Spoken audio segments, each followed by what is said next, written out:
청년주일입니다. 오늘이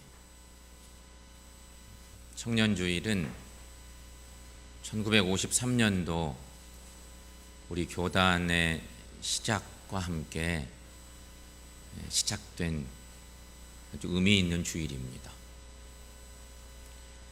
청년주일의 의의는 교회 안에 청년들을 당당한 교인으로 인정하자는 취지가 기본 바탕에 깔려 있습니다.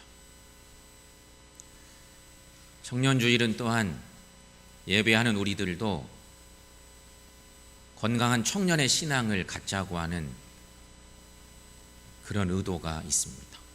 동시에 청년주일 예배를 드리면서 장년들인 우리들이 청년들의 신앙과 선교, 청년들을 어떻게 후원하고 도울 수 있을까, 그런 것들을 함께 생각하는 중요한 주일입니다.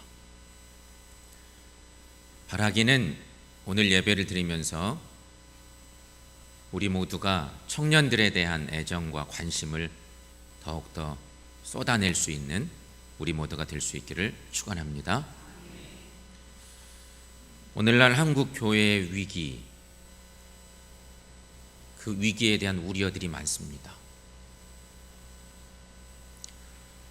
말하지 않아도 우리가 너무 잘 압니다. 그 위기 중에 중요한 과제는 청년들이 교회를 떠나고 있다고 하는 것입니다. 지금 20대, 30대들이 교회에 거의 없습니다. 그것은 우리 교회만이 아니라 한국 교회 전체의 큰 고민거리입니다. 이유가 뭘까? 이것은 그동안 교회가 청년들의 삶에 충분한 관심을 갖지 못했고 청년들의 신앙을 양육하고 성숙시키는데 큰 도움을 주지도 못했다는 그런 의미이죠. 오늘 청년주일을 맞이하여서 우리 그래서 청년들의 삶을 되돌아보고 또 동시에 교회가 할 일은 뭘까? 교회의 과제를 생각해보고 그런 의미 있는 예배 시간, 말씀 듣는 시간, 은혜의 시간이 될 수 있기를 소망합니다. 오늘 성경 말씀을 우리 주님께서 두 본문을 주셨는데 첫 번째 본문 하나는 이사야서의 본문 말씀입니다. 이사야서 말씀, 이 말씀은 하나님께서 새하늘과 새 땅을 창조하셔서 예루살렘에는 기쁨을 가득 차게 하고 주민들은 행복하게 할 것이라고 하는 희망의 예언이 먼저 주어집니다. 이사야서의 말씀에 중요한 내용들입니다. 희망의 예언이 선포된 것이죠.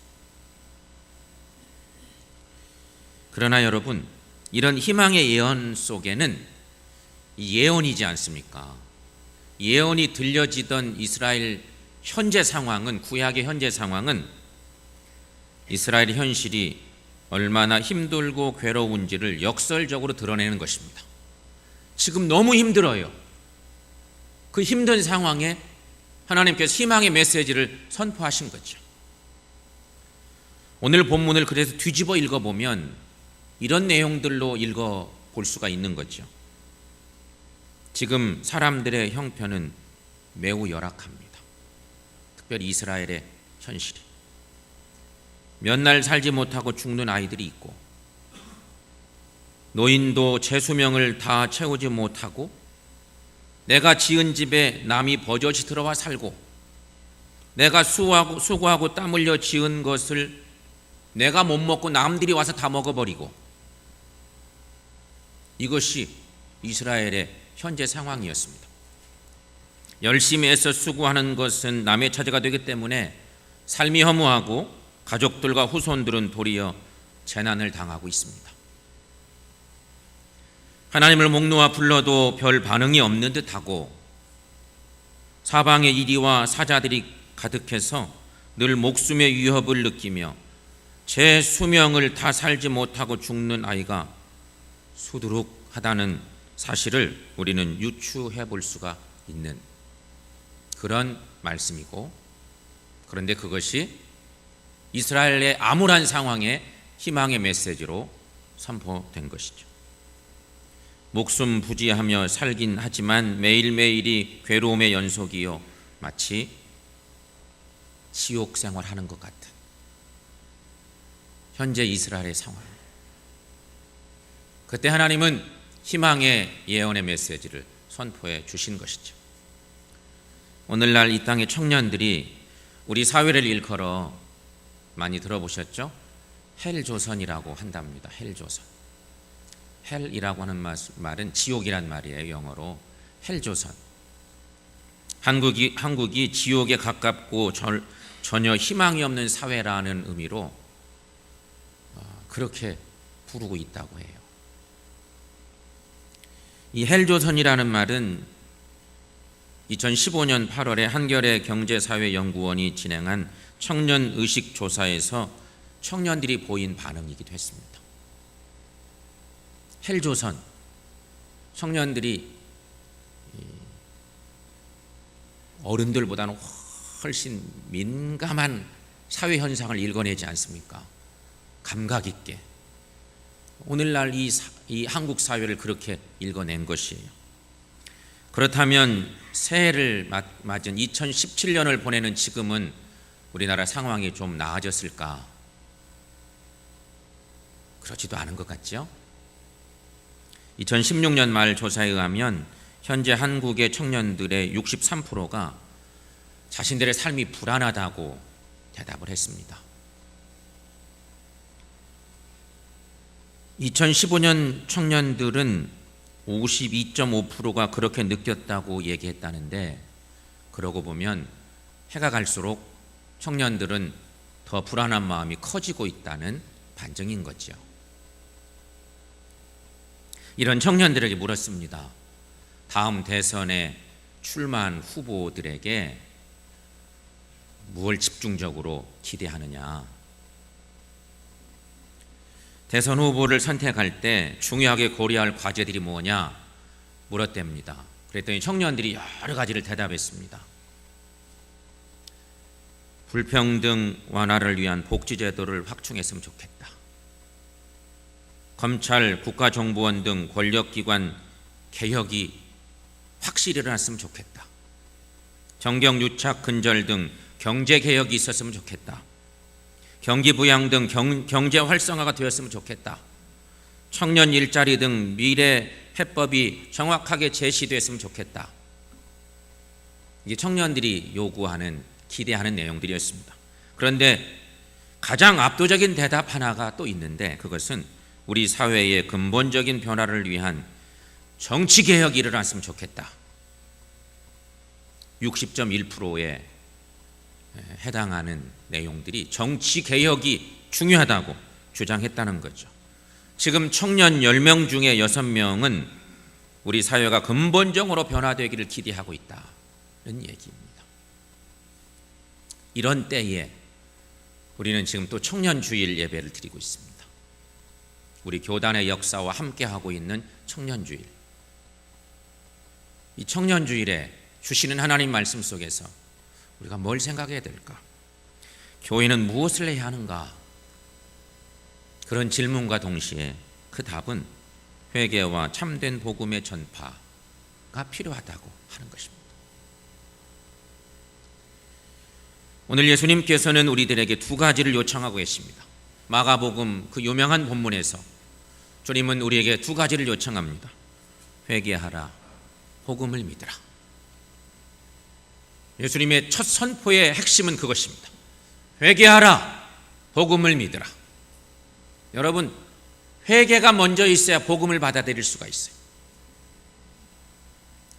말씀 드릴 때도 마찬가지예요. 그냥 말씀이 안 들어올 수 있거든요. 회개가 안 된 거죠. 주님의 논리로 보면 말씀이 그냥 들어올 수가 없어요. 내 심령의 회개가 먼저 필요한 거예요.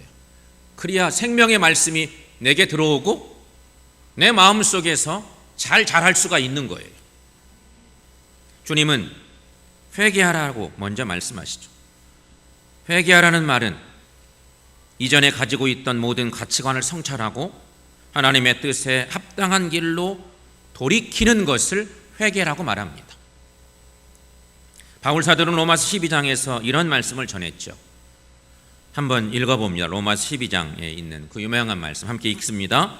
너희는 이 세대를 본받지 말고 오직 마음을 새롭게 함으로 변화를 받아 하나님의 선하시고 기뻐하시고 온전하신 뜻이 무엇인지 분별하도록 하라. 아멘. 여러분, 이 말씀이 회개하는 사람의 바른 자세를 알려준 유명한 말씀입니다.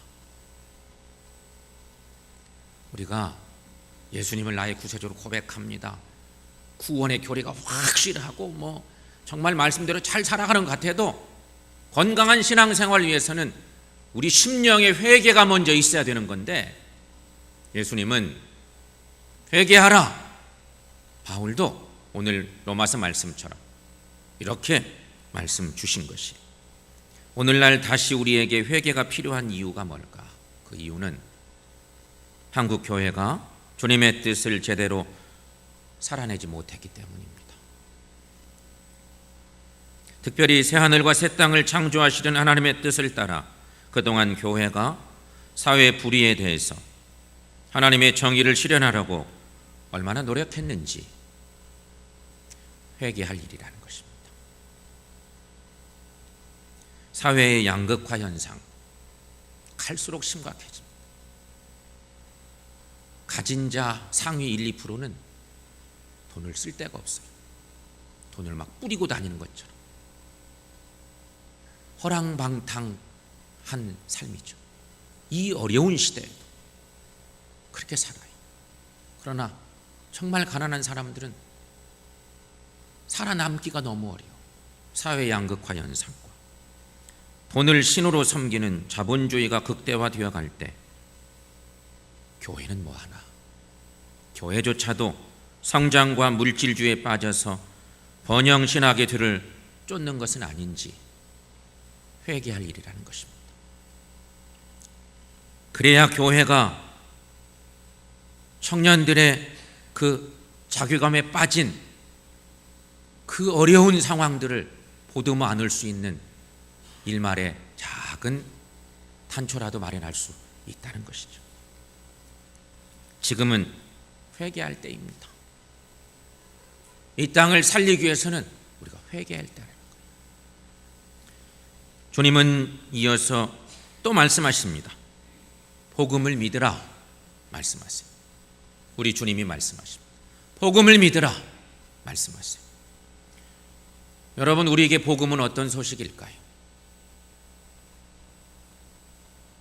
우리는 정말 예수님이 말씀하시는 하나님 나라의 소식을 즐거워하고 있는 것일까요? 아니면 세상의 거짓 유혹에 넘어가서 우리의 신앙마저도 세상적 가치로 물든 것은 아닐까요? 교회 와서 예배드리는 시간에는 주님의 자녀 같은데 세상에 나가면 전혀 세상 사람들과 구별된 것이 없어. 오히려 더해 물질 만능주의에 빠져 있어서 돈이면 다야. 혹 우리가 그렇게 살고 있지는 않는가? 여러분, 우리나라에서 어떻게 살아야 중산층이라고 할 수 있을까요? 중산층은 사회를 떠받치는 중요한 계층이 중산층입니다. 사회를 계층으로 나누어 볼 때 가운데 허리 역할을 하는 층이 중산층이잖아요. 나름대로 내가 그래도 살만하지, 그러니 이 나라를 잘 떠받들어 가는 그런 삶의 자세를 갖고 살아야지, 적어도 이게 건강한 중산층의 생각인데, 우리나라의 중산층은 어떤 사람들일까요? 우리나라 직장인들에게 설문조사를 해보았습니다.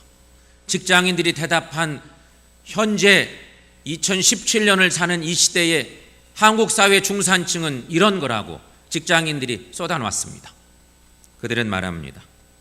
중산층의 기준, 대학교 4년제 졸업, 빚 없이 30평 아파트 소유, 월급 500만 원 이상, 자동차 2000cc급 중형차 소유, 통장에는 1억 이상 소유, 그리고 1년에 한 번 정도 해외여행을 다녀올 수 있을 정도. 여러분 어떻습니까? 여러분은 중산층에 포함되십니까? 만약 한국 사람들 전부가, 그리고 오늘 예배의 주인공인 청년들이 이런 기준을 가지고 있다면 과연 여기에 도달할 수 있는 사람들은 몇 명이나 될까요? 그리고 이런 기준에 도달하지 못했을 때 삶은 어떻게 될까요?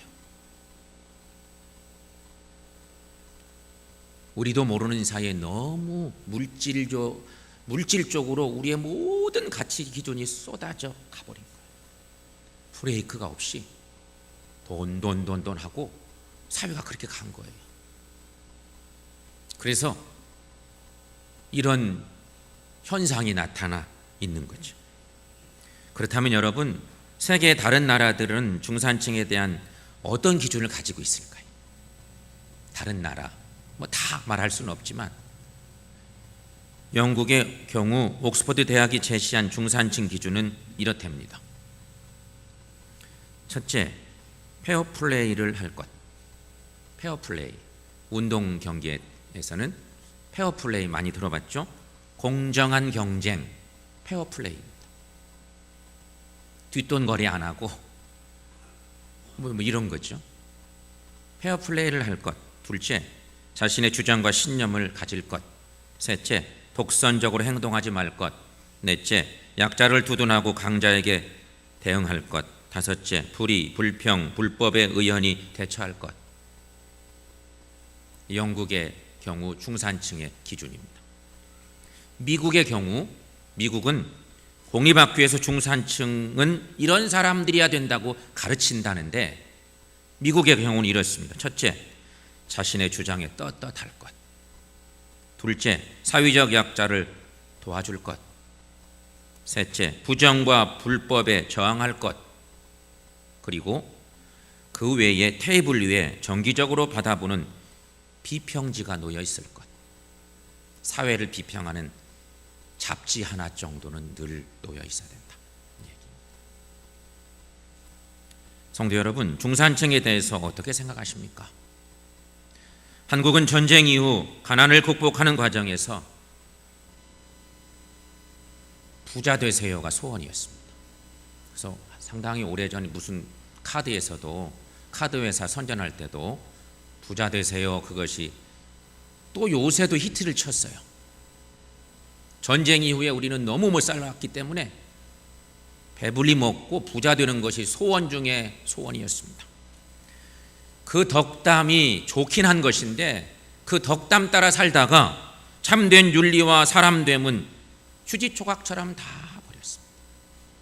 좀 윤리적인 거 깨어져도 사람 대접 잘 못 받아도 돈만 많이 벌면 그거면 내가 나중에 대접받을 수 있을 거야, 이렇게 생각한 사회적 현상들이 강했던 것입니다. 어른아이 할 것 없이 지금 한국은 돈만 하는 나라가 되어버렸다고 해도 과언이 아닙니다. 그래서 세상이 갈수록 비인간적인 세상이 되어가고 뉴스에서는 연일 듣기 싫은 소식들이 들려옵니다. 돈 앞에 가정이 파괴되고, 돈 때문에 보험 문제 뭐 이런 얘기하다가 알고 보니까 그 보험금 타는 것 때문에 남편을 살해하고 아내를 살해하고 형제를 죽이고 미친 사회 같은 사회가 된 거예요.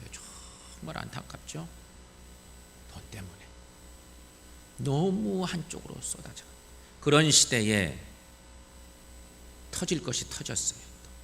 지난 주간에 결국은 올 것이 온 거예요. 헌정사상 처음으로 대통령이 탄핵되는 헌재의 결정에 의해서 대통령이 탄핵을 당했습니다. 우리 중에는 이거 안 됐구나 생각하는 정말 안타까워하는 사람이 있을 것이고, 될 일인데 제대로 됐다 생각할 사람도 있겠지만 아이러니하게도 우리는 모두가 마음이 아픕니다. 촛불 집회에 참석한 사람이건 태극기 집회에 참석한 사람이건 그 외에 또 다른 일반 국민들 모두가 다 마음이 찢어집니다. 하필이면 청년주일 예배를 드리는 이틀 전에 이런 선고가 나서 더더욱 마음이 아프게 돼요. 대통령 탄핵의 가장 중대 사항은 사역 추구였대요. 사익을 추구하는. 여러분 들었죠? 여러 가지 조항들이 많아서 뭐 때문에 문제인 줄 알았나 잘 몰랐는데 나중에 발표된 것 보니까 사역을 추구한 거예요. 권력이라고 하는 것은 국민에게서 나오는 거라고 우리 알잖아요. 우리 국민들 모두가 다 표를 모아서 마음을 모아서 당신에게 권력을 위임해 줍니다.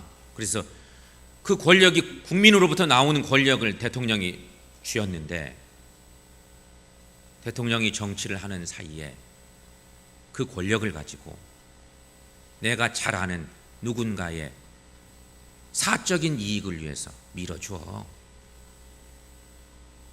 법 무시하고 그동안 그런 관행이 너무 많았기 때문에 다 총체적으로 밀은 거예요. 사역 추구. 법조인들이 볼 때 이것은 정말 아니라는 거 본 거죠. 그것과 관련된 여러 가지 사항들이 다 파생된 거예요. 대통령이 그것도 이런 상황에 이런 일을 만든 거죠. 성도 여러분, 이 나라 위에 기도할 때입니다. 정말 안타까운 일이죠. 나라의 최고의 어른이라고 하는 게 대통령인데 대통령을 탄핵시켰어요. 그의 부정 때문에. 윤리고 리더십의 어떤 중요한 정신 이런 것들이 없는 거예요. 그런데 중요한 건 여러분, 이 나라 위해서 우리가 기도해야 되지만 또 중요한 건 우리 모두가 자기 역할을 하고 있는가 물어봐야 돼. 나는 도대체 내가 서 있는 자리에서, 내 직장의 자리에서, 나의 신앙의 자리에서 나는 내 역할을 잘 하고 있나 물어볼 일입니다. 조선시대 중산층의 기준은 어땠을까? 우리 역사 얘기를 좀 들여다봅니다. 조선시대 중산층은 첫째, 두억한 집에 두어이랑 전답이 있고 겨울 소못과 여름 배옷 각 두어 벌이 있을 것. 둘째, 서적 한 실험, 검은고 한 벌, 햇볕을 쬐를 마루 하나, 차를 다릴 화로 하나, 늙은 몸 부추길 지팡이 하나, 봄 경치 찾아다닐 나귀 한 마리. 셋째, 의리를 지키고 도의를 어기지 않고 나라가 어려울 때 바른 말하며 사는 것. 이게 조선시대 중산층의 기준의 내용들이었답니다. 여러분, 우리나라가 다른 나라보다 못하다는 것을 말하고자 함이 아닙니다. 그렇다고 조선시대는 이랬는데 지금은 왜 이 모양인가 말하고자 함도 아닙니다. 다만 오늘날 우리가 얼마나 자본주의에 물들어 사는지, 그래서 그것 때문에 스트레스도 받고 한편으로는 부러워하고 그렇게 사는 것은 아닌지 신앙인으로서 생각해 보자는 것입니다. 다른 나라와 조선시대 중산층의 공통적인 것 한 가지는 분명히 있습니다. 우리 선조들도 그랬고 유럽의, 미국의 중요한 선진국들의 생각들이 공통적인 것이 있는데 모두 이 사회와 역사에 대한 고민이 중산층들이 하고 있었다는 것입니다. 그런데 지금 우리는 어떤가? 이번의 일로 인해서 대단한 뭔가를 이룬 것 같기도 하지만 그 이면을 들여다보니 우리의 추악하고 더러운 사회 현상 때문에 이런 문제가 왔으니 또 아픈 그런 것입니다. 이런 때에 우리들은 그리스도교 신앙으로 세상과 다른 무엇인가를 내놓을 수 있어야 되겠습니다. 참된 신앙은 세상을 바라보는 새로운 눈을 제공해 줍니다. 너나 없이 경쟁에 뛰어드는 이 세상에서도 넉넉한 마음으로 신앙의 힘으로 근심과 걱정, 불안을 극복해 나아가야 하겠습니다. 이렇게 하려면 교회가 바로 서야 합니다. 교회가 바로 서야 합니다. 교회가 바로 선다고 되나? 그렇게 반문하실지 모르겠는데, 여러분, 현재 비근한 예를 하나 들면, 현재 한국 사회에 가장 확대되는 복지 문제, 사회복지 문제, 사회복지의 70%가 개신교 공동체들이 하고 있습니다. 그건 정확한 위대한 업적입니다. 지금 미래 사회가 이 복지 문제가 최고 중요한 시대가 됐는데, 사회복지의 70%를 개신교 공동체들이 감당하고 있어요. 그러면 교회가 바로 서지 못하면 사회복지 문제는 더 심각한 문제가 될 터인데, 나라는 알아요. 그래도 종교 공동체들이 훨씬 건강하게 하고 있다고는 알고 있어요. 나라가 손대면 절대 안 될 일이라고 알기 때문에 종교 공동체 기꺼이 위임하죠. 교회가 바로 서야 사회복지도 건강해요. 그래, 교회가 바로 서는 것이 나라가 살 길이에요. 교회가 바로 선다면 이 사회가 바람직한 방향으로 나가게 되고 청년들에게도 다시 희망이 될 줄로 믿습니다. 따라서 교회는 다시금 예수님께서 말씀하신 하나님 나라의 복음이 무엇인지를 깊이 생각해야 됩니다. 교회가 참된 복음을 전할 수 있게 되고 성도인 우리가 말씀 앞에 바로 설 수 있기를 주님의 이름으로 간절히 축원합니다.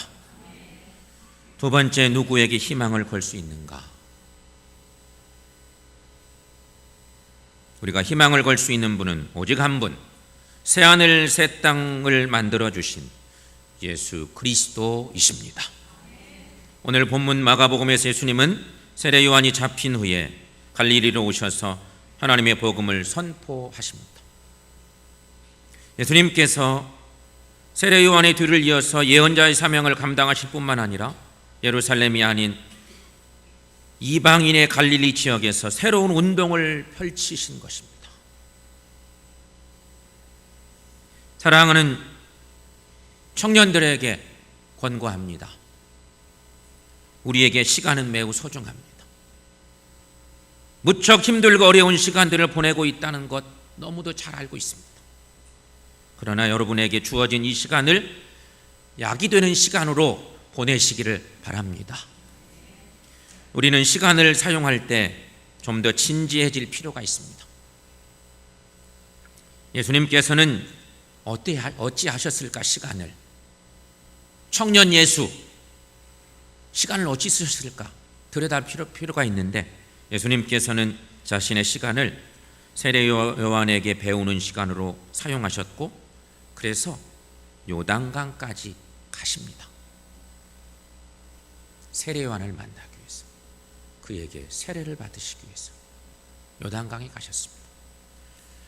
거기서 주님은 분명히 깨달은 것이 많으셨습니다.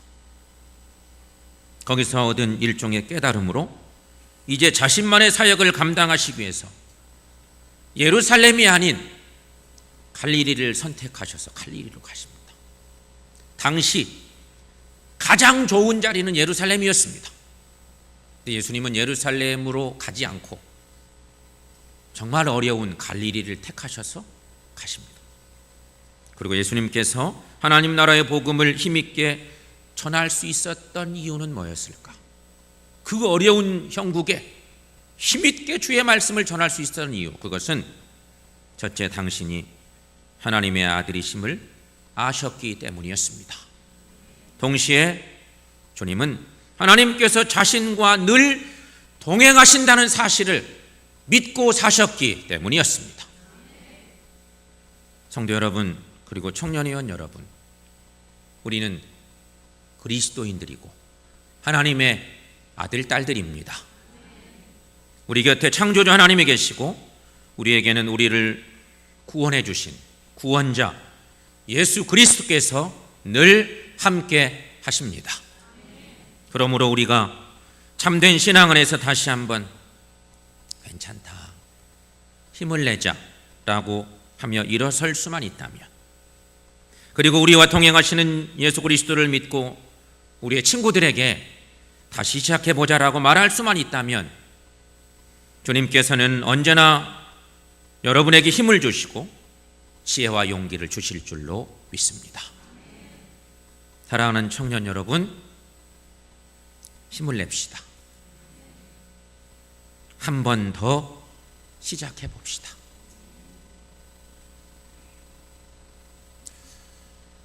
청년주의를 보내면서 우리에게 주신 주님의 말씀은 총회에서 내려온 말씀이에요. 특별히 제목이 더더욱. 근데 이 말씀을 준비하면서 조금은 약간의 각색도 필요하고 그대로 전할 수가 없으니 제게 들린 음성은 이 메시지가 한국 사회를 위한 메시지구나. 지금 가장 어려운 어둠의 터널을 지나는 이 우리나라를 위한, 이 땅을 위한 주님의 메시지였구나. 그렇게 들려왔습니다. 이 귀한 말씀이 난국을 만난 이 땅에도 전해지고 이 땅도 회복되고 청년들의 회복이 일어나는 귀한 은혜가 있기를 주님의 이름으로 간절히 축원합니다.